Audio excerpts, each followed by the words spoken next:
รู้ใช่ไหมพี่คุยกับน้องใหม่ไปได้ดูไหมได้ดูครับได้ดูพี่หนุ่มซูมดูอะไรน้องใหม่ เขาอาจจะดูวิวดูผิวหน้าดูอะไรอย่างงี้ ผมไปเม้นต์ใน IG พี่หนุ่ม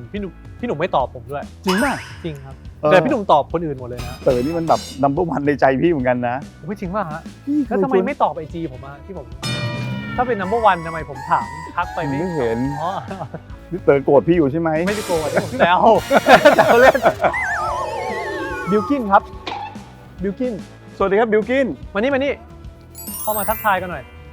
ผมไม่ได้จะมาเอาน้องไปจากพี่ใช่แต่ผมจะเป็นคนที่เข้ามาดูแลพี่เป๊ะเลยเด้เลยคู่กับพี่ท่องจำประโยคนี้มาพี่หนุ่มคือพี่บอกเลยใช่คือเต๋อพี่บอกน้องเติมเขียนบทไงเด้งใจอ่ะมันไม่ได้คิดทำเป็นความรู้สึกในใจโอ้โหอยากกระโดดเนี่ยพี่อยากโดดลงข้างล่างอยากโดดเลยอุ้ยสูงอยู่นะฮะอุ้ยสวัสดีครับสวัสดีครับขอต้อนรับเข้าสู่รายการวันกันชัยทอล์กหรือที่มึงสัมภาษณ์กูใช่ไหมในตอนนี้ใช่เพราะว่าใครๆก็อยากรู้ความรู้สึกของคุณความคิดของคุณมันคืออะไรรายการกูแล้วไม่เป็นไรไงมึงไม่ว่างมาเดือนนึงเขาเอากูมากูเข้าไปเปลี่ยนชุดเลยก่อนได้ไหมนี่กูแต่งอย่างนี้มาเพราะกูเห็นมึงแต่งอย่างนี้นะทำไมเรื่องมากจังวะหนุ่มกูเป็นคนที่ชอบใส่สูทเพราะกูถ่ายไว้ต่อเนื่องโอ้โหยุ่งยากด้วยจริงๆคุณผู้ชมมีคอนติเนียด้วยจะคอนติเนียตอนนี้มันไม่ทันแล้วมั้งแต่คอนติเนียอ่ะ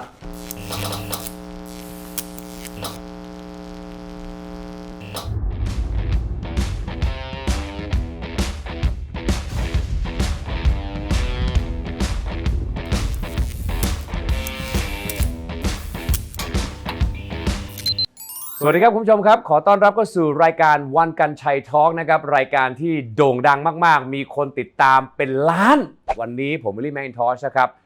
พยายามจะนัดคิวกับคุณหนุ่มกัญชัยมานานแสนนานแล้วผมก็คิวเยอะเขาก็คิวเยอะกว่าจะเจอกันได้วันนี้ก็เลยกลับมาหาเพื่อนเก่านะฮะบุกเข้ามาที่ช่อง3มาที่หน้าสตูดิโอโหนกระแสเลยครับ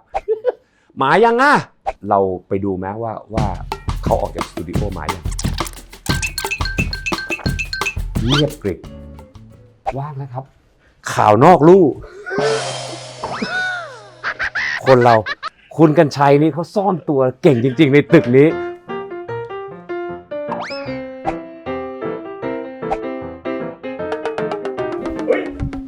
อุ้ยสวัสดีครับสวัสดีครับขอต้อนรับเข้าสู่รายการวันกันชัยทอล์กมึงเป็นโควิดปะเนี่ยกู ATK มาแล้วกู ATK มาแล้ววันนี้คือจะมาสัมภาษณ์ผมหรือคุณหรือยังไงหรือให้ผมสัมภาษณ์คุณหรือยังไงคุณต้องสัมภาษณ์ผมมันเป็นรายการของคุณแต่คุณไม่มีเวลาไงสดคุณไม่มีเวลาอะไรเนี่ยไม่มันขนาดนี้เลยเหรอโอ้โหนี่พูดตรงๆนะเพื่อนคิวมึงอ่ะโคตรแน่นคิวกูก็ไม่ธรรมดาคิวมึงแน่นอย่ามาพูดกว่าจะได้เจอกันได้นี่โอ้โหนัดกันแล้วนัดกันอีกพลาดกันอะไรครับคุณหนุ่มคุณคือผู้ทรงอิทธิพลทางด้านมีเดียคุณช่วยสัมภาษณ์ผมหน่อยกูนี่โคตรกลัวเลยตอนนี้ผู้ทรงอิทธิพลเลยกูกลัวตอนนี้สัมภาษณ์ผมหน่อยสัมภาษณ์ผมหน่อยผมมีข่าวดีจะมาบอกเขาไปนั่งที่โต๊ะโหนกระแสเลี้ยงกาแฟเหรอไม่โต๊ะโหนกระแสมากก็ได้ไปคุยโต๊ะโหนกระแสอะไรเราไปนั่งกินร้านกาแฟดิเวลาคนก็ด่าออกมาในโทรศัพท์ไม่โมโหเหรอวะไม่เฉยก็รู้มาตั้งแต่นานแล้วตั้งแต่หลาย10 ปีแล้วล่ะว่าไม่มีใครสนใจมึงไม่สนใจใครอยู่แล้วใช่ก็เวลาสมมติด่ากูก็เวลามึงเห็นคนด่ามึงกดนะก็ไม่ได้ว่ะไม่ได้หรอกเฮ้ยทำไมแม่งด่ากูงี้วะอย่างเงี้ยเหรอกูพยายามทำให้ดีที่สุดแล้วนะแต่ทำไมด่ากูนี่ไงแต่คุณไม่รู้สึกอ่ะไม่กูไม่มึงสะกดคำว่าสำนึกเป็นป่าววะสำนึกไม่ใช่เว้ยกูบอกงี้คือกูมีวิธีคิดคิดไงกูมีวิธีคิดสมมติว่าด่ากูใช่ไหมกูก็จะรู้ว่าด่ากูยังด่ากูทำไมไม่ทำอย่างนี้ทำไมไม่เอาอย่างนี้วะแม่งรายการชั้นต่ำพิธีกรชั้นต่ำทำไมด่าอย่างเงี้ยกูก็มองว่าทั้งหมดที่ด่ากูเนี่ยคือเป็นความคาดหวังของเขาก็เลยเอาไปทำการบ้านต่อเงี้ยเขาคาดหวังกับเราไงว่าอยากให้เราทำแบบนี้พอทำไม่ได้ปุ๊บเหมือนเขาก็โกรธเราอ่ะเขาก็ไม่ได้ผิดอะไรเพราะอยากให้ทำไงมันทำให้เราได้เรียนรู้ว่าเฮ้ยเรามาอยู่ถึงจุดหนึ่งซึ่งแบบคนกำลังคาดหวังเราจริงๆอะไรเงี้ยแล้วพอเราทำให้ใจกูอยากใส่แมสนะแต่กูกำลังดำเนินรายการวันกันชัยทอล์กอยู่ตะกี้นี้แล้วมึงเข้ามาพอดีเดี๋ยวที่มึงสัมภาษณ์กูใช่ไหมในตอนนี้ใช่เพราะว่าใครๆก็อยากรู้ความรู้สึกของคุณความคิดของคุณมันคืออะไรรายการกูแล้วไม่เป็นไรไงมึงไม่ว่างมาเดือนนึงเขาเอากูมากูเข้าไปเปลี่ยนชุดเลยก่อนได้ไหม มีนัด นี่กูแต่งอย่างนี้มาเพราะกูเห็นมึงแต่งอย่างนี้นะมึงจะไปเปลี่ยนอะไร เฮ้ยขอเปลี่ยนชุดก่อนได้ไหม ทำไมเรื่องมากจังวะหนุ่ม กูเป็นคนไม่ค่อยชอบใส่สูท แต่มึงดำเนินรายการมึงก็ใส่สูทมึงก็ดูดีออก จริงๆกูอยากใส่ชุดอยู่บ้านแล้วนั่งดำเนินรายการด้วย แต่กูไม่ได้เตรียมชุดอยู่บ้านมา มึงก็ใส่นี้ไป แต่มันโดดกันไง ไม่ได้กูต้องไปใส่อีกอันนึงก่อนเพราะว่ากูถ่ายไว้ต่อเนื่อง โอ้โห ยุ่งยากด้วยจริงๆคุณผู้ชม มีคอนติเนียด้วย จะคอนติเนียตอนนี้มันไม่ทันแล้วมั้งแต่คอนติเนียอ่ะคนนี้คิดอะไรอยู่เนี่ยไป โอ้เอาซะเด็กเลยมึงก็เกินไป ฮะ เขาก็ไปทำกันบ้านมาว่าจริงๆมึงก็แต่งวัยรุ่นก็บังคับให้กูใส่เหมือน เอ๊ะ ใน ทำ หนั ไม ง สั่งไงต่อ เดี๋ยวเราไปข้างล่างพี่ ไป คิดถึงนะเพื่อน ไปไหนเนี่ย ไปไหนอะไร เอ้าแล้วทำไมพอกูถอดปุ๊บมึงก็ใส่ ไม่ก็ไม่รู้ว่า กูใส่แล้ว กูไม่รู้กฎที่นี่มึงมาทำงานกี่โมงวะเอาจริง กูเหรอ ๆเนี่ยตั้งแต่ คือถ้ามัน เมื่อคืนเสร็จไปปุ๊บเนี่ย ถ้าเป็นสมัยก่อนนะมันถึงช่องอ่ะประมาณ6 โมงครึ่ง7 โมงแต่ปัจจุบันเนี้ยมันถึง9 โมง9 โมงครึ่ง เหนื่อยอ่ะ เหนื่อยไม่เหนื่อยหรอกแต่อยากไปเที่ยว แต่ว่าจริงๆกูพยายามปฏิเสธนะเพราะว่าเขาอยากจะให้กูมาแทนผลกระแสแต่กูบอกว่าเฮ้ยไม่ได้ทำ น่าจะลองมาทำดูนะเว้ย ไม่เอาไม่เอาเลย นะ ทางของหนุ่มเขาอยู่แล้วแล้วไม่ใช่ทางกูด้วยกูกลายเป็นตลกกันแม่งคุยไปทั้งวันแม่ง เข้าใจ ใ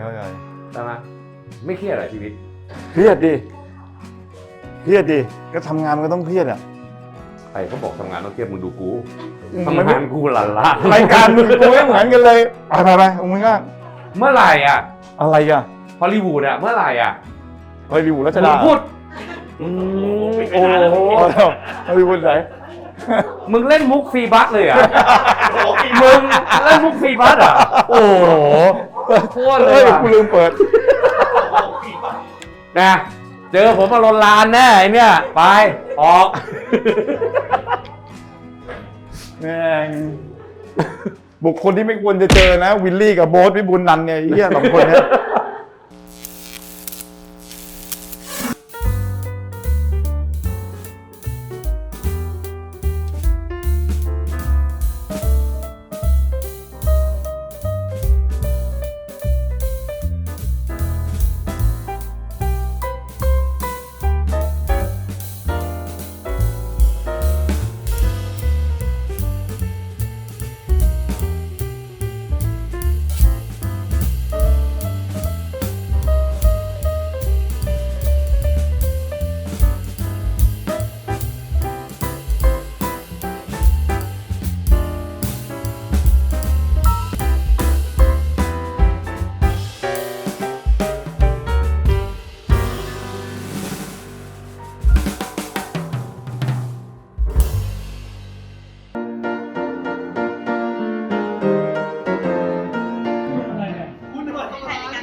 วันนี้เป็นเวลาของผม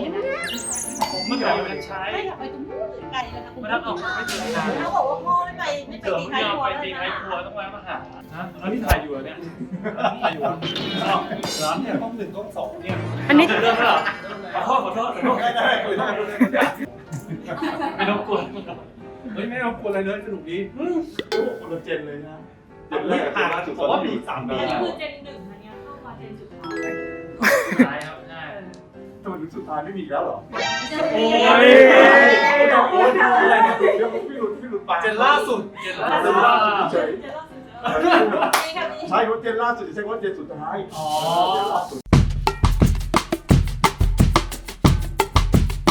พี่หนุ่มเคยชวนผมทำพิธีกรพี่หนุ่มจำได้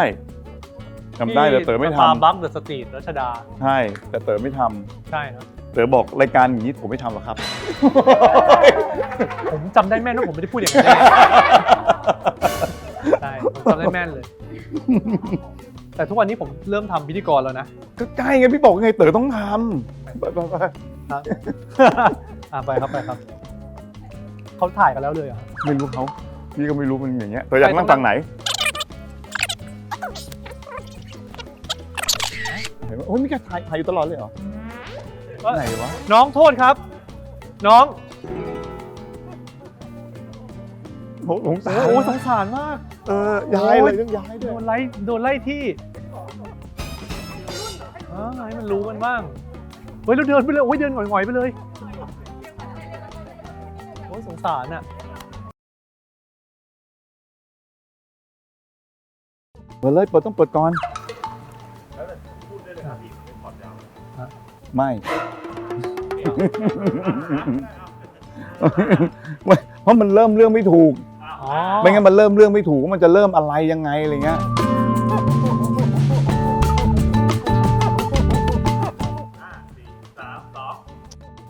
โอเค ครับ มันต้องเป็นแพทเทิร์น อ๋อนิดนึงนะ มันเป็นแพทเทิร์นนิดนึง ครับต้องสวัสดีใครป่ะครับ อยากกว่านี้ก็ได้เพราะว่า สวัสดีครับ สวัสดีครับ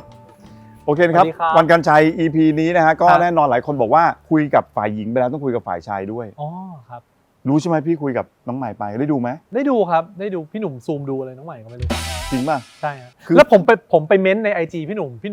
มไม่ตอบผมด้วย จริงป่ะ จริงครับ พี่เห็นพี่ธรรมดาพี่ไม่ค่อยได้เล่น IG อ๋อแต่พี่หนุ่มตอบคนอื่นหมดเลยนะ จริงเหรอ ตอบผม ไม่มี ไปดูสิครับลองดู เอ้ยจริงดิ จริง อันไหนวะ จริง เต๋อเอาอีกแล้วเต๋อเอา จ พี่อีก ริ แล้ว งผมถามว่าพี่หนุ่มซูมดูอะไรครับเนี่ย จริงเหรอ ใช่ ในของพี่เหรอ ใช่ครับ รูปไหน รูปที่ถ่ายกับน้องใหม่อะ เอาจริงป่ะ จริง เดี๋ยวดูนะอ๋อรูปนี้ พี่ตอบใหม่พี่ตอบแอป แต่พี่ไม่ตอบเต๋อจริง ใช่ ๆด้วย เลยฮะเนี่ยฮะทำไมอะครับ พี่ไม่ได้เข้าไปดูตอนเต๋อกดตอนเต๋อบอก บังเอิญแหละ บังเอิญไม่แต่พี่ไม่ได้ซูมดูอะไร อ๋อครับ คือพี่แค่แบบอยากรู้ไงว่าเอ๊ะแบบไส้เขาไปไหน อ๋อ แล้วรูปร่างเขาอะไรเงี้ยแต่พี่ก็ ครับ ถามน้องว่าเอ๊ะเต๋อไม่หวงมึงเหรอเขาบอกเต๋อเป็นคนถ่ายให้เหรอบ างรูปครับบางรูปผมก็เป็นคนถ่ายครับแต่ว่าส่วนใหญ่ถ้าแบบสวยมากๆสวยจัดๆเลยเขาจะมีตากล้องไปถ่ายให้ อ๋อ แต่ผมก็ตากล้องจำเป็นนะครับบางจังหวะก็ถ่ายให้ เต๋อ ครับ พี่ถามหน่อยเต๋อเข้ามาวงการยังไงอ่ะ แรกเริ่มเลยคือผมเรียนภาพยนตร์ก่อนครับแล้วก็รุ่นพี่เนี่ยเขาก็จะพยายามให้แบบเหมือนเข้าไปอยู่ในกองด้วยการแบบเหมือนไปเป็นเบื้องหลังกองถ่ายก่อนไปเป็นผู้ช่วยบ้างไปเป็น acting coach เป็นอะไรอย่างเงี้ยฮะแล้วก็ทีนี้พอบางฉากที่มันจะต้องมีตัวประกอบอะไรเงี้ยเขาก็รู้สึกว่าเอ้ยคนนี้มันเล่นได้อะไรเงี้ยก็ผมไปเล่นเป็นตัวประกอบก่อนผมก็เริ่มต้นจากการเป็นตัวประกอบนี่แหละ จริงเหรอ ครับ เล่นเรื่องอะไรยังไง โอ้โหตัวประกอบ ก็เดินผ่านไปผ่านมา ใช่ครับ หรืออะไรเงี้ยเหรอ ซีซันเชนอย่างเงี้ยได้ดูครับ น่าจะเคยดู ซีซัน นะ เชนเรื่องแฟดเรื่องเอาแฝดเล่นด้วยเหรอ เด็กหออย่างเงี้ยใช่ครับ แล้วเต๋อเล่นเป็นอะไรก็เดินผ่านไปเฉย มันจะมีฉากหนึ่งที่เด็ก2คนนั่งดูหนังกลางแปลงอยู่ ผมคือคนที่เล่นอยู่ในหนังกลางแปลง ซาลาเปา2 ลูกที่ขอกินได้มา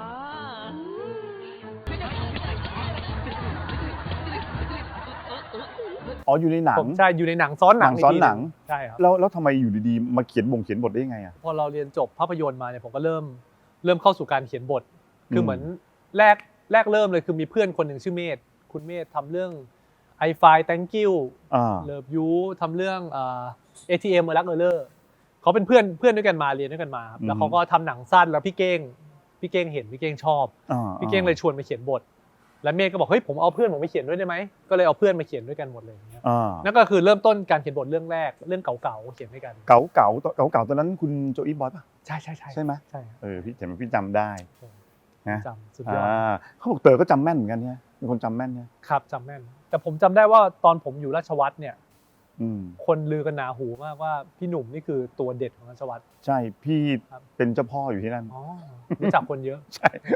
พี่ก็เดินอยู่แถวนั้นแหละไม่ได้เพราะบ้านอยู่ราชวัฒน์ ครับ เมื่อกี้เต๋อบอกว่าเต๋อเป็นเอ็กซ์ตร้าเป็นตัวประกอบเป็น ครับ แล้วมาเป็นพระเอกได้ไงอ่ะ พระเอกเนี่ยเริ่มต้นเรื่องมันแบบแปลกมากเลย คือตอนนั้นน่ะมันมีหนังเรื่องปิดเทอมใหญ่หัวใจว้าวุ่นนะพี่ยงกำกับตอนแรกเนี่ยมันก็นักแสดงเขาได้กันครบหมดแล้วครับแล้วผมอ่ะถูกวางตัวไว้เป็นเบื้องหลังคือผมทำหน้าที่ถ่าย behind the scene ของเรื่องนี้เรื่องปิดเทอมใหญ่นี่แหละผมก็วันนั้นก็มีการเวิร์กช็อปนักแสดงกันแต่ว่ามีตัวละครตัวเดียวที่เขายังไม่ได้คนมาเล่น ก็คือตัวละครตัวนี้แหละที่ต้องเล่นกับโซละเนี่ยผมก็เป็นเบื้องหลังก็ไปถ่ายวิดีโอถ่ายนู่นถ่ายนี่แล้วพอเขายังหาไม่ได้เนี่ยพอมันใกล้จะต้องเปิดกล้องแล้วมีการเวิร์กช็อปไปแล้วส่วนหนึ่งพี่ยงเขาก็เริ่มเครียดแล้วเขาก็แบบเหมือนเขาแคสมาเยอะมากจนกระทั่งมีอยู่วันนึงผมเอาบทที่ผมกำลังเขียนอยู่กับเพื่อนเนี่ยครับกำลังจะเอาไปซีล็อกผมยืนอยู่ข้างหลังพี่ยงกำลังซีล็อกอะไรอยู่ไม่รู้พี่ยงเขาก็ยืนกำลังซีล็อกอยู่เขาหันมามองหน้าผมเนี่ยแล้วเขาก็บอกเฮ้ยเต๋อมึงเคยเล่นพวกโฆษณาอะไรบ้างใช่ไหมบอกอ๋อครับมาแคสหน่อยดิคือให้มาแคสบทนี้ซึ่งตอนแรกผมเป็นเบื้องหลังในกองเรื่องนี้อยู่พอไปแคสปรากฏพี่ยงเขาก็ชอบครับ ก็เลยอยู่ๆจากเบื้องหลังของกองนี้ก็กลายไปเป็นนักแสดงเรื่องนั้นไปเลยแล้วก็พอเรื่องนี้เสร็จปุ๊บมันก็เริ่มมีต่อมามีโปรแกรมหน้าวิญญาณอาฆาตอะไรเงี้ยไอ้เรื่องนี้เห็นบอกเครียดมากโอ้เครียดเพราะได้รางวัลด้วยใช่เป็นรางวัลครั้งแรกในชีวิตรางวัลอะไรชื่อรางวัลทุเรียนเน่าฮะเป็นรางวัลถ้าเป็นของเมืองนอกมันจะเป็นเหมือนแบบรางวัลการแสดงยอดแย่ราสเบอร์รี่เน่าอะไรเงี้ยของฝรั่งอันนี้มันจะเป็นชื่อรางวัลทุเรียนเน่าเหมือนเขาจัดรางวัลนี้ขึ้นมาเพื่อแบบ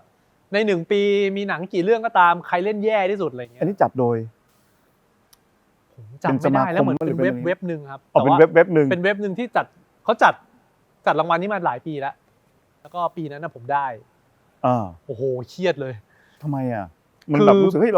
เราเล่นเรื่องไอ้ปิดเทอมใหญ่มันก็ดูผลตอบรับมันดีพอมาอันนี้มัน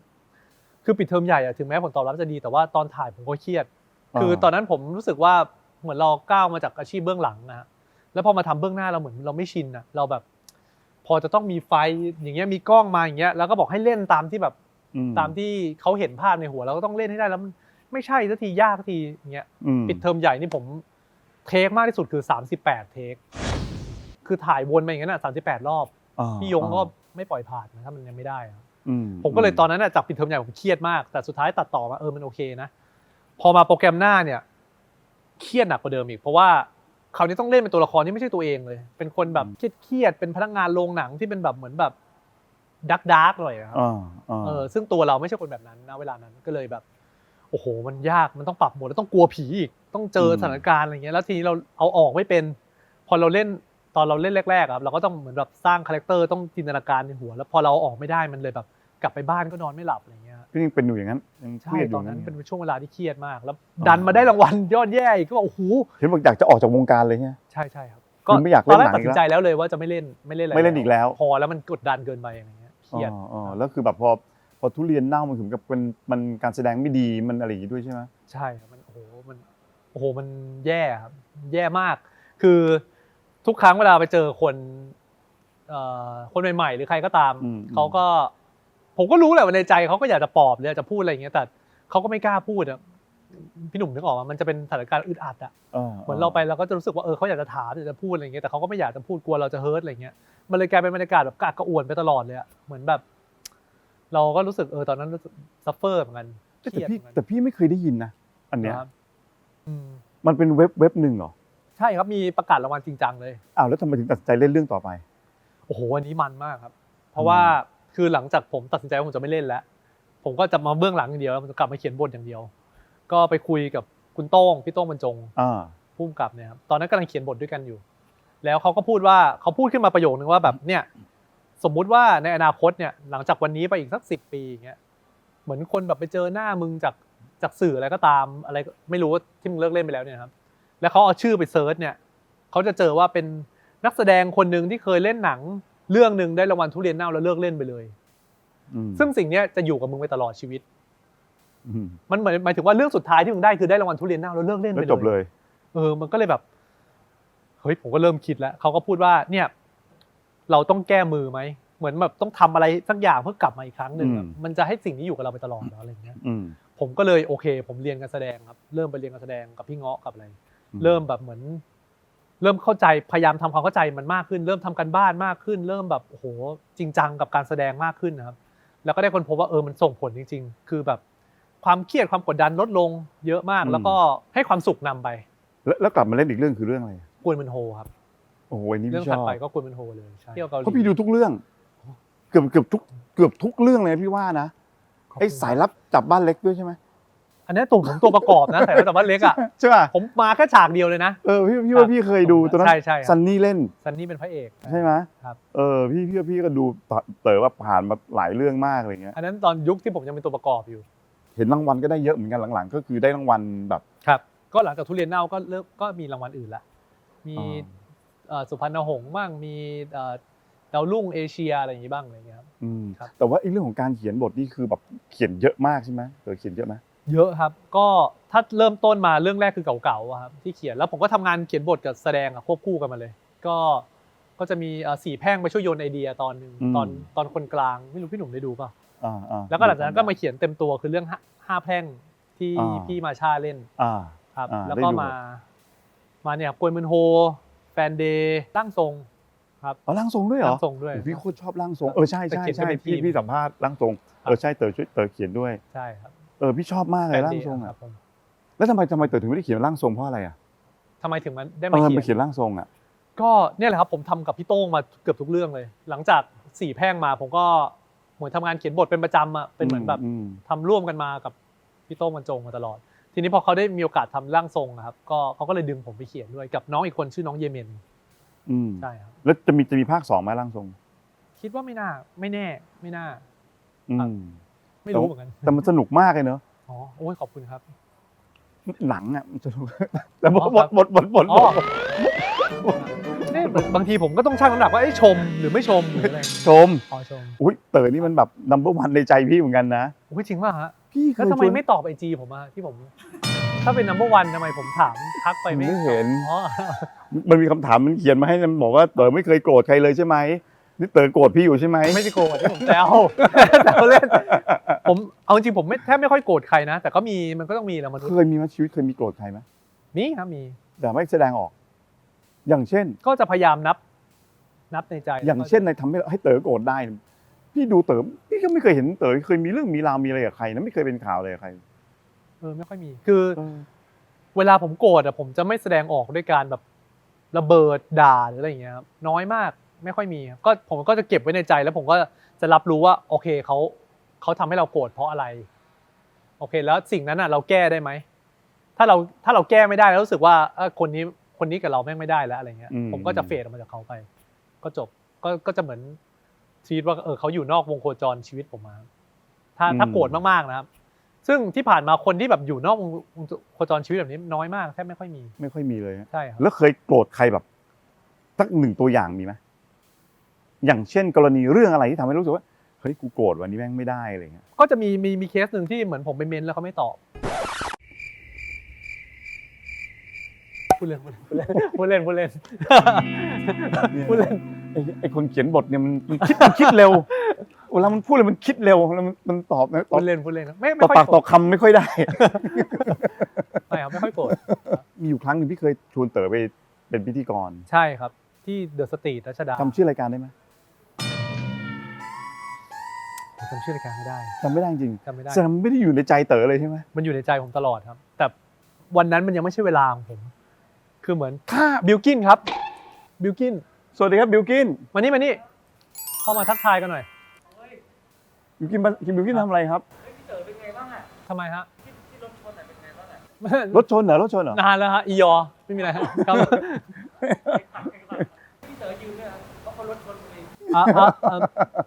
เราคุยเรื่องอะไรกันอยู่เนี่ยบิลกินครับ ถึงไหนผมจำได้ จำได้ไหมรายการที่จำไม่ได้จำชื่อรายการไม่ได้เหรอ ผมจำชื่อรายการไม่ได้แต่ผมจำได้ว่าครั้งแรกสุดเนี่ยพี่หนุ่มโทรมาก่อน โทรมาเสร็จปุ๊บผมก็บอกผมเหมือนแบบยังไม่พร้อมสำหรับการเป็นพิธีกรครับอะไรอย่างเงี้ยแล้วพี่หนุ่มก็บอกไม่เป็นไรงั้นเดี๋ยวนัดคุยกันเดี๋ยวเรานัดเจอกันได้ไหมผมก็ได้ครับแล้วก็ผ่านเวลาไปไม่นานพี่หนุ่มก็นัดเจอผมที่เดอะสตรีทรัชดารายการนั้นเนี่ยเชื่อไหมว่าพี่อ่ะมันได้ขึ้นนะรายการได้ขึ้นนะแล้วอยู่มาหลายปีแล้วที่สำคัญเต๋อคือคนแรกที่พี่คิดถึงว่าเต๋อต้องทำรายการนี้ครับรายการนั้นคือดาวินชีเกมถอดรหัสใช่ใช่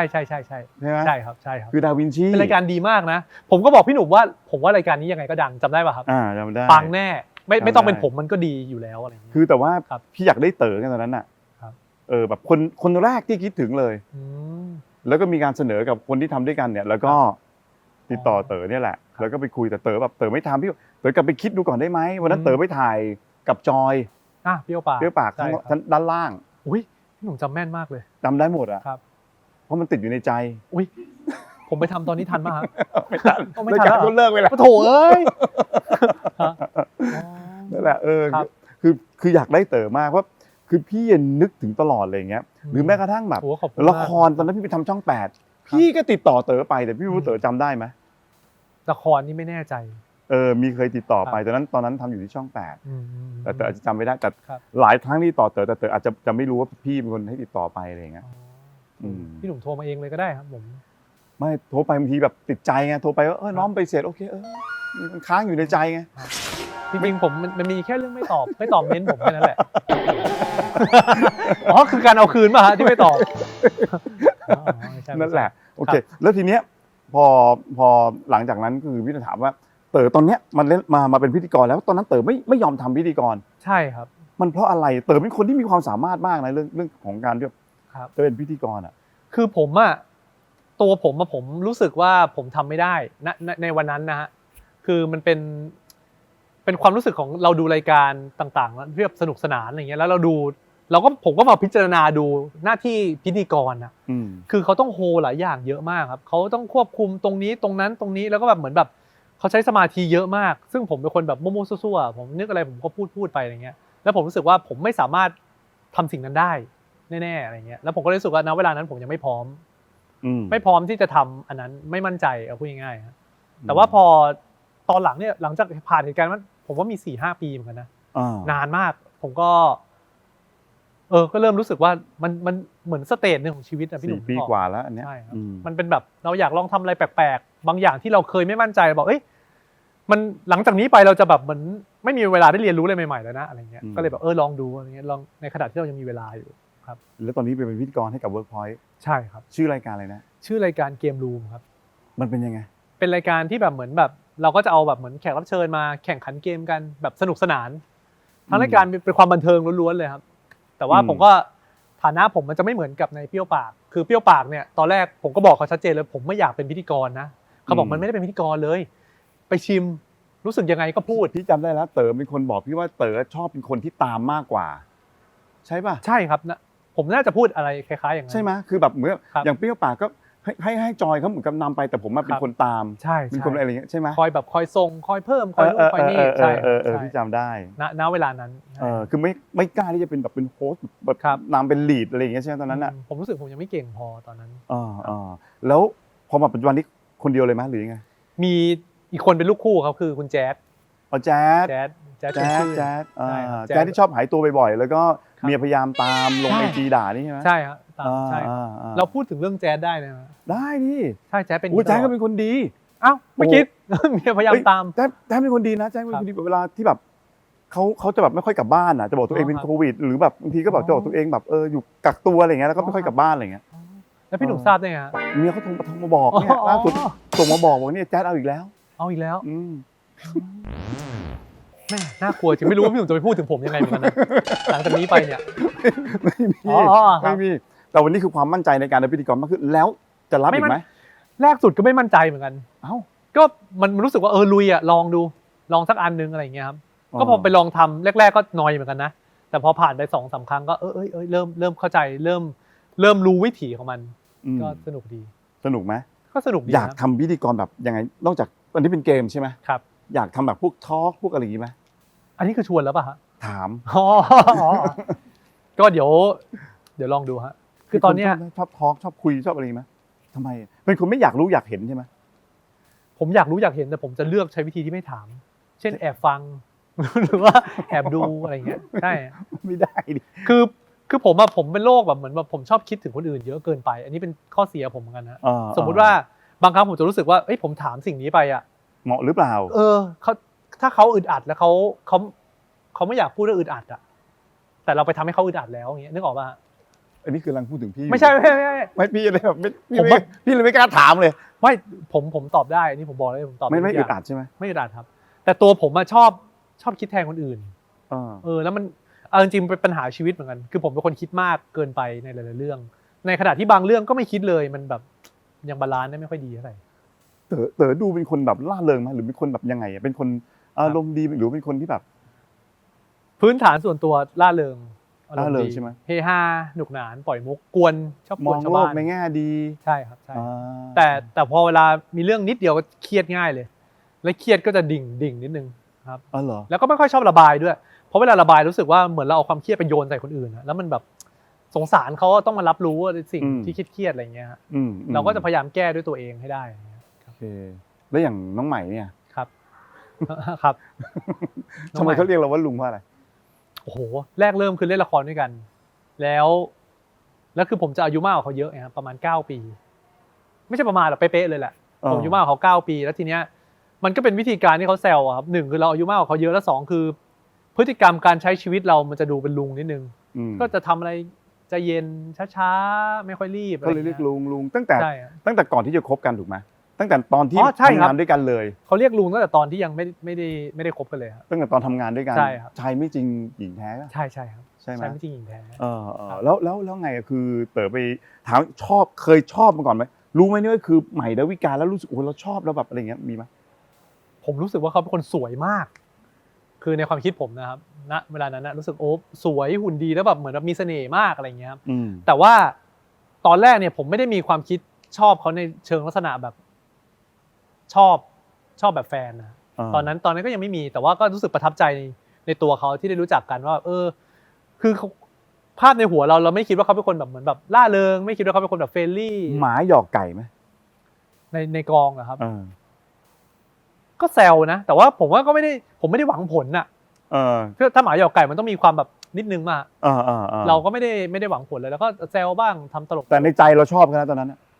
ตอนที่เล่นด้วยกันใช่ไหมยังไม่ชอบ เฮ้ยจริงดิ ใช่ แค่รู้สึกนี่คือแบบคนนี้เราก็ปลื้มไว้แค่ปลื้มก็รู้สึกว่าเขาเป็นคนดีคนนึงนะนิสัยดีแถมสวยด้วยอะไรเงี้ยแล้วมาชอบตอนไหนชอบตอนคิวสุดท้ายตอนที่คุณไปจับมือเขาใช่ไหมใช่ไหมคุณไปจับมือเขาแล้วไม่ปล่อยแล้วเขาสึกว่าจับมือกันทำไมเขาก็จับใช่ไหม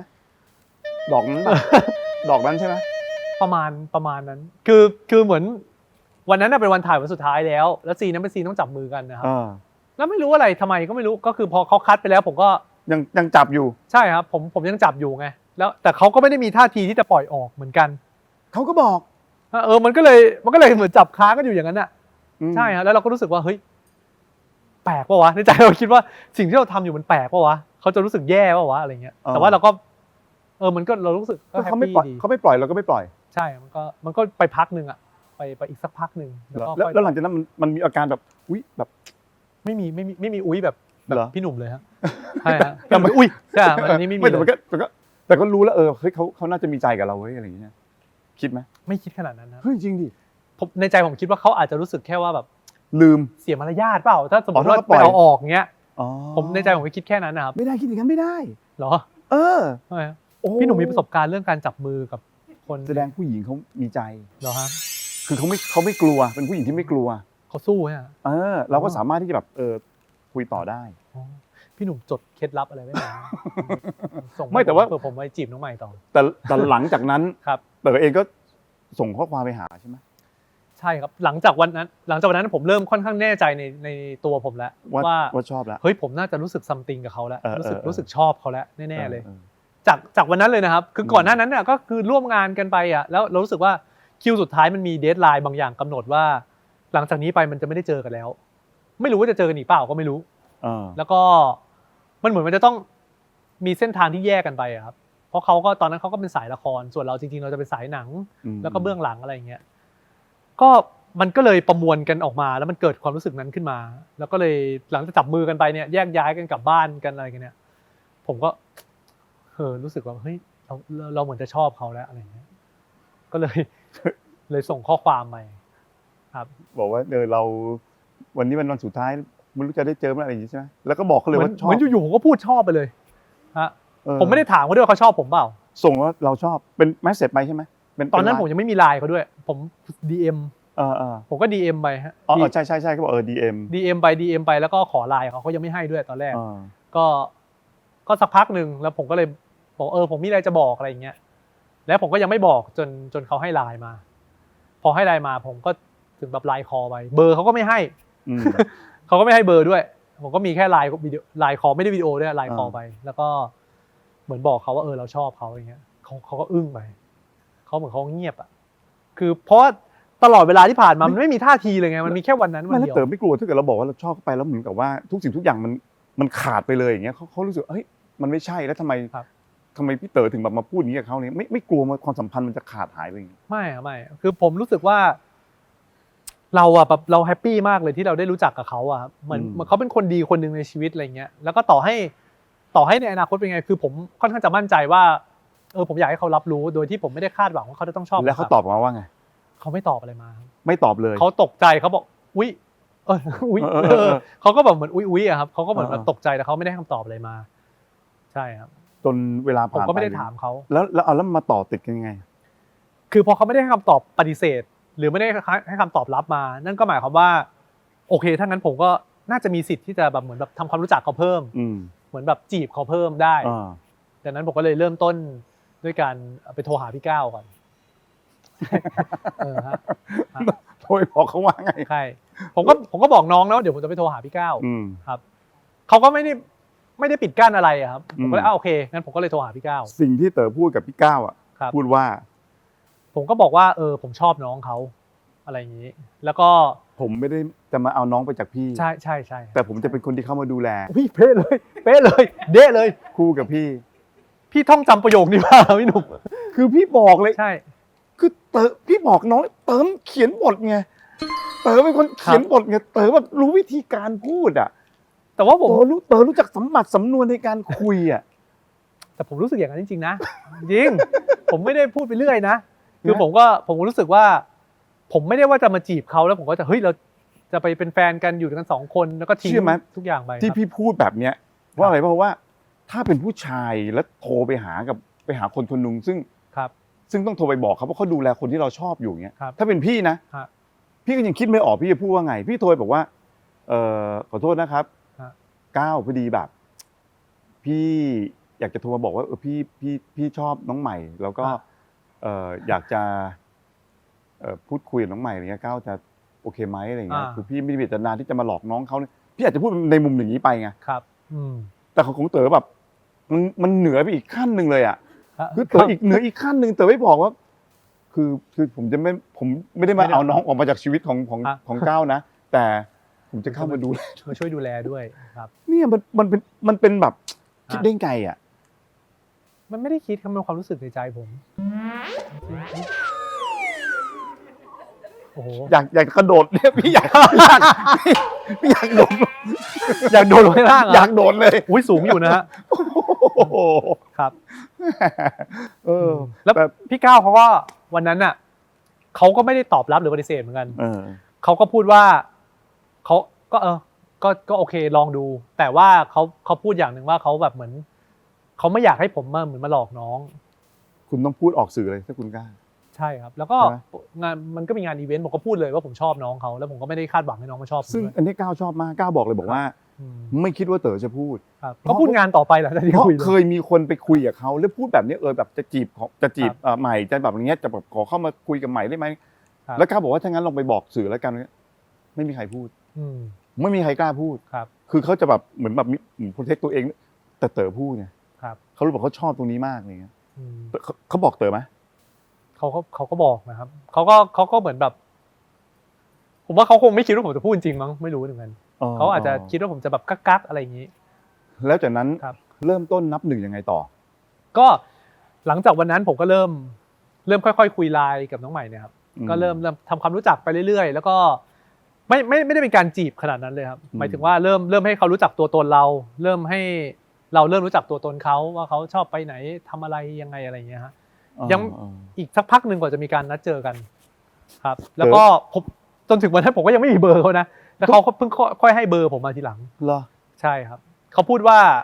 เขาจะให้เบอร์กับคนที่แบบเหมือนเขารู้สึกไว้ใจว่าจะมาอยู่ในชีวิตเขาไงเพราะว่า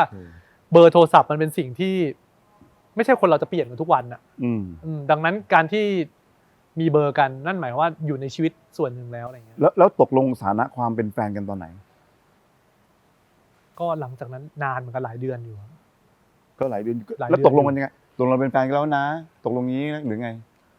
มันเหมือนเป็นมีวันหนึ่งที่เป็นมีโอกาสพิเศษครับแล้วผมก็เหมือนวันนั้นจริงๆก็เละเทะเหมือนกันเพราะว่าคือผมก็เอาลูกโป่งอันใหญ่ไปอะไรเงี้ยแล้วผมตั้งใจจะขอเขาเป็นแฟนอะไรเงี้ยแล้วก็ไปเซอร์ไพรส์ที่ร้านเขาแล้วผมก็รีบไปถึงก่อนไปจัดเตรียมผมก็เอาลูกโป่งไปแล้วก็เหมือนเข้าไปแอบมันก็จะมีซุ้มประตูที่ร้านเขาครับนัดเจอเขาที่ร้านแล้วผมก็เอาถือลูกโป่งไปลอดใต้ซุ้มไปเพื่อที่จะแบบเหมือนแบบไปจัดเตรียมทุกอย่างลูกโป่งอันใหญ่เลยชนไอ้ขอบไอ้แหลมๆปั้งลูกโป่งแตกโอ้โหเจือนมากแล้วเศร้ามากชีวิตแย่มากคือมันแบบมันเละเทะมากครับไงอ่ะก็แต่โชคดีผมมีลูกโป่งที่เป็นหัวใจเล็กๆอยู่ท้ายรถอีกเยอะนิดนึงอะไรเงี้ยรวมก็มีของขวัญอยู่ในนั้นด้วยอะไรเงี้ยแล้ววันนั้นผมแบบ น้ำตาคอนิดๆเลยนะคือผมรู้สึกว่าทำไมมันต้องมาแตกด้วยรู้สึกแย่เพราะว่าพอหลังจากแตกเขาตอนนั้นเขามียามที่ดูแลที่ร้านอยู่ยามเดินบอกว่า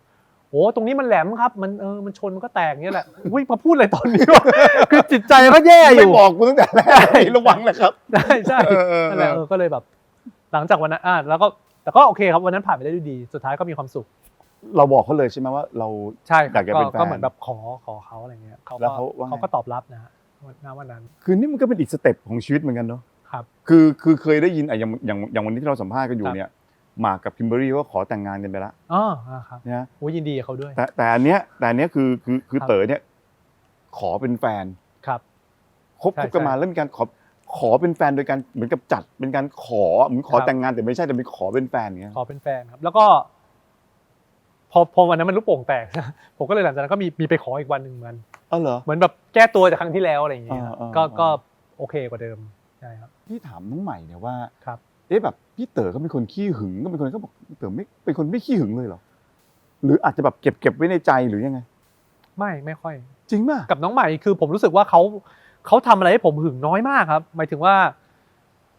ผมรับรู้ชีวิตเขาเกือบจะ 100% เลยฮะหมายถึงว่าเวลาที่เขาอยู่ที่ไหนทำอะไรเพื่อนเขาคือใครเนี่ยเขาจะพาผมไปเจอโลกของเขาหมดเลย คือเหมือนมันไม่มีสิ่งไหนที่ทำให้ผมรู้สึกว่า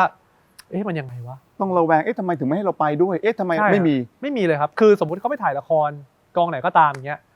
ผมจะไปก็ได้เลยแล้วแต่เลยครับ สมมุติไปเจอใครไปรู้จักกับใครคนในชีวิตเขาอะครับ ผมก็จะรู้จักเกือบจะทุกคนเลยครับ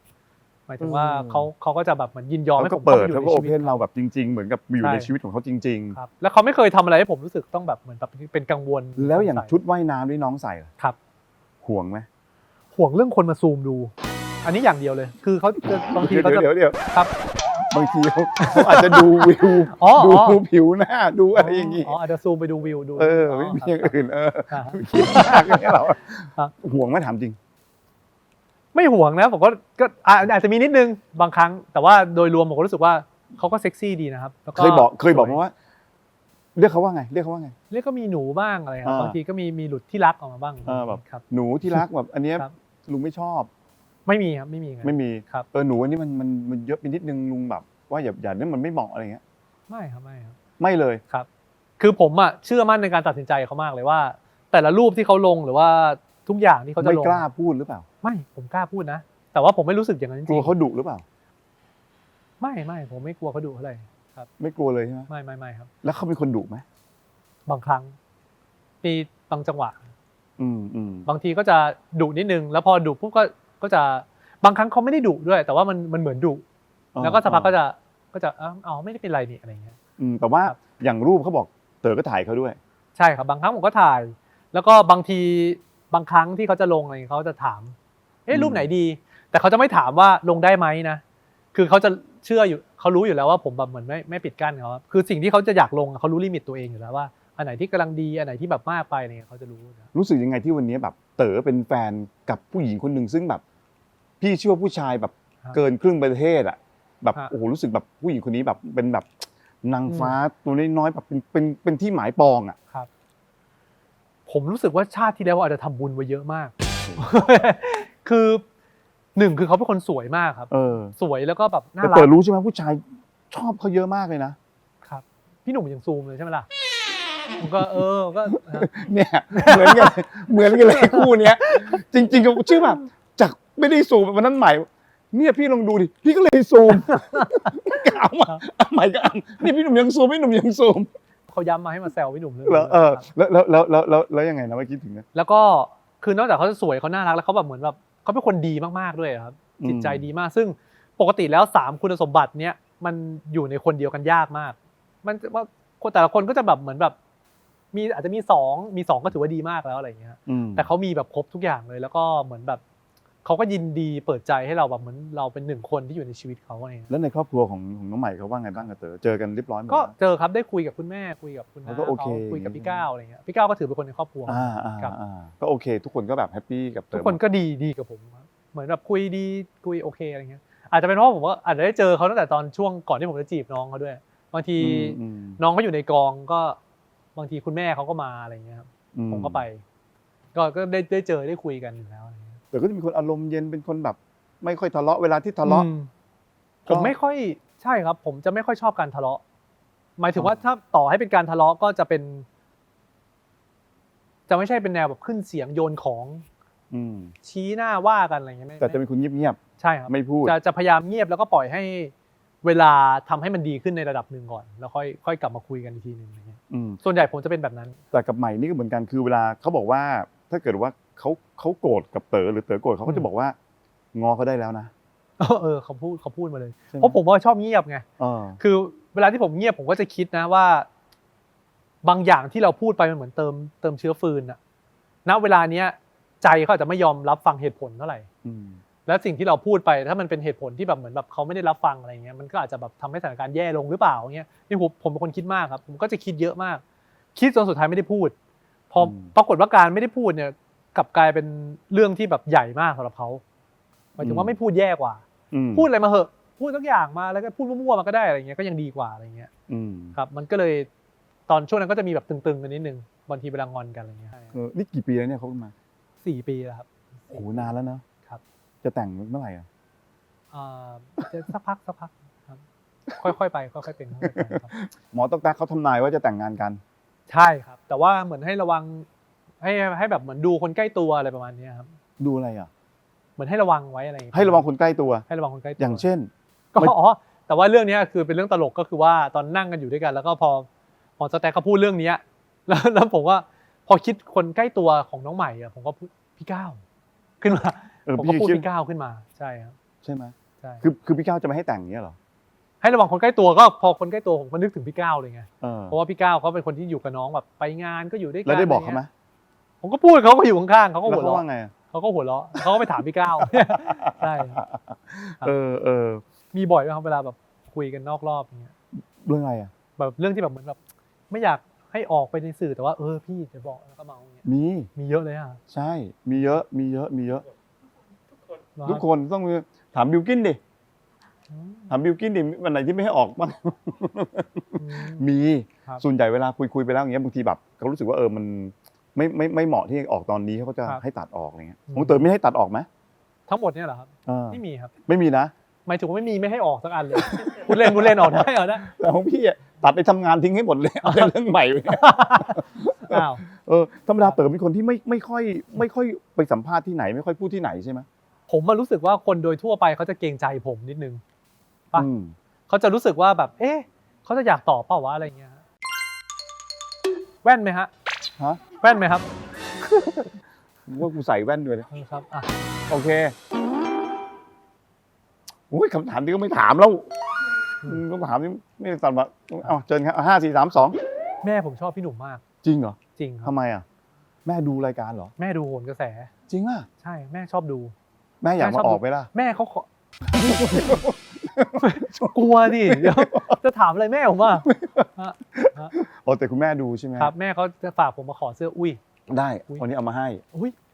อ๋อ ให้เต๋อด้วยเต๋อใส่เบอร์อะไร ขอบคุณครับผมเบอร์ L ครับ ฝากให้คุณแม่ด้วยนะ ได้ครับ วันนั้นน้องได้ไปแล้วแต่เต๋อใส่จริงเปล่า ผมใส่จริง นี่อุ้ยข้างหลัง อุ๊ เป็ ย นโหนกระแส ๆอ๋อได้โอ้ดีครับ อ่า นี่ไง อันนี้หมอปลาใส่ปุ๊บนะจับพระได้หมดเลยนะ เนาะฮะ จริงเวลาพระไม่ดีอ่ะหมอปลาใส่ไปแล้วจับได้หมดเลย มันไม่น่าก่อประโยชน์กับสายอาชีพผมอะโอ้ขอบคุณมากครับพี่หนุ่มขอบคุณครับ แล้วเต๋อรับเขียนบทให้กับละครบ้างไหมนอกจากอันนี้ฝากให้แม่ ครับขอบคุณครับ ผมเขียนครับแต่ส่วนใหญ่ผมเขียนกับพี่โต้งหมดเลย แล้ว คือ ไม่ ตอน สามารถแยกออกมาได้เลยเหรอ โหตอนนี้ก็4 เรื่องแล้วอะครับโปรเจกต์4 ไม่หมายถึงว่า โปรเจกต์ เป็นละครที่เต๋อต้องเล่นอย่างเงี้ยในช่อง3เนี้ยเขียนได้ไหม ผมว่าได้นะครับ ได้แต่ว่าต้อง manage เวลาดีๆ ก็ต้องโปรเจกต์ที่มีค้างอยู่ต้องหมดก่อน ส่วนใหญ่จะเห็นเต๋อเขียนจะเป็นแบบสนุกมีแบบโจ๊ะมีอะไรอย่างเงี้ย ครับ แต่ว่าถ้าเกิดเต๋อจะเขียนแบบพวกฆาตกรรมพวกนี้ อืม เขียนได้ไหม ได้ครับร่างทรงก็ ใช่ ก็หลอนๆนะฮะ ครับ อยากเขียน ได้ แนวไหนที่สุด ตอนเนี้ย ตอนแรกอะผมรู้สึกว่าผมเขียนได้แต่ตลกแน่เลย อืม จนพอมาแฟนเดย์เริ่มตลกน้อยลง แล้วก็พอร่างทรงเริ่มไปผีเลย ผมก็รู้สึกว่าเฮ้ยเขียนทุกแบบมันก็มีความสนุกของมันนะคือก็เลยผมรู้สึกว่าไม่มีอะไรที่อยากเขียนพิเศษครับแต่อยากเขียนทุกแนวเลยทุกแบบอยากลองดู ไหนๆได้ถามแฟนเดย์มีตอนจบตอนแบบอื่นอีกไหม ไม่มีครับมีแค่นั้นแหละครับ มีแค่นั้นเลยเหรอ ครับ ทำไมไม่คิดทำแบบอื่นที่มันแบบว่าสมหวังหรืออะไรเงี้ย คือทีมเขียนบทแล้วก็ มัน พี่ เศ โต้ ร้าง ไปอ่ะ เขารู้สึกว่ามันสมบูรณ์ในแบบของมันแล้ว เหรอ คือชื่อเรื่องมันคือแฟนกันแค่วันเดียว อืม มันเลยทั้งหมดอะถ้าคนแบบคิดดีๆครับชื่อเรื่องมันก็คือสิ่งนั้นแล้วแหละ แต่ตกลงตอนจบนางเอกจำได้ใช่ไหม คือถ้าตีความมันก็แล้วแต่คนตีความครับบางคนก็อาจจะตีความว่าจำได้หรือเปล่าคุ้นๆหรือเปล่าอะไรเงี้ยบางคนก็บอกหรือว่าจำไม่ได้ หรือบางทีอาจจะเป็นความทรงจำอะหายแต่ความรู้สึกยังอยู่ คือจำความรู้สึกนั้นได้ แต่จำเหตุการณ์ไม่ได้อะไรเงี้ย แต่มันเศร้ามากเลยเนอะ ใช่ครับ คือแล้วไอ้พล็อตเรื่องแบบนี้ไปเอามาจากไหนอ่ะหรือคิดขึ้นมาเอง หรือว่ามันไปเห็นจากข้อเท็จจริงแล้วเอามาทำ คือจริงๆแล้วเริ่มต้นถ้าจุดเริ่มต้นเลยอะครับมาจากกระทู้หนึ่งในพันทิปคือเวลาทำเขียนบทกันเนี่ยเราก็จะมองหาสิ่งอะไรที่มันมาเป็นแบบ อะไรที่มันมาทำเป็นหนังได้ อะไรที่มันน่าสนใจที่มันเอามาเล่าต่อเรื่องราวได้ แล้วไปเจอกระทู้หนึ่งในพันทิปครับเป็นเรื่องของคนคนหนึ่งที่เขามาปรึกษาหมอว่าปรึกษาคนในพันทิปนั่นแหละว่าเนี่ยพ่อเขาอะเป็นอะไรไม่รู้เหมือนอยู่ๆวันนึงก็จำอะไรไม่ได้เลย แล้วก็พูดไม่รู้เรื่องจำเหตุการณ์อะไรไม่ได้แต่ว่าเหมือนจำเบอร์บ้านก็ไปจำเบอร์บ้านเก่าเมื่อหลายปีมาแล้วอะไรอย่างเงี้ยหรือจำไม่ได้ว่าตัวเองอยู่ตรงนี้นะครับก็เลยแบบเหมือนงงมากแล้วทุกคนก็เป็นห่วงมากเฮ้ยเขาเป็นอัลไซเมอร์หรือเปล่าเขาเป็นอะไรหรือเปล่าแต่พอไปหาหมอพูดว่าอ๋อ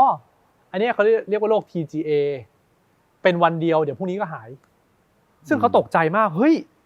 อาการความจำเสื่อมแบบนี้วันพรุ่งนี้มันจะหายได้ไงวะอะไรเงี้ยปรากฏวันพรุ่งนี้เขาหายจริงๆผมก็เลยรู้สึกแล้วเขาจำไม่ได้ด้วยเมื่อวานเขาเป็นอะไรเกิดขึ้นกับเขา วันนั้นทั้งวันเขาก็จะหายไปเลย คือพี่อ่ะชอบเรื่องนี้มาก อ๋อครับ พี่แบบโคตรชอบเรื่องนี้พี่ดูหนังของเต๋อหลายเรื่อง ครับ แต่พี่อ่ะชอบเรื่องนี้ พี่รู้สึกว่ามันทิ้งอะไรไว้ให้แบบ มันดูแล้วมันเศร้าอ่ะมันเศร้าแล้วแต่ในความเศร้าของมันรู้สึกว่า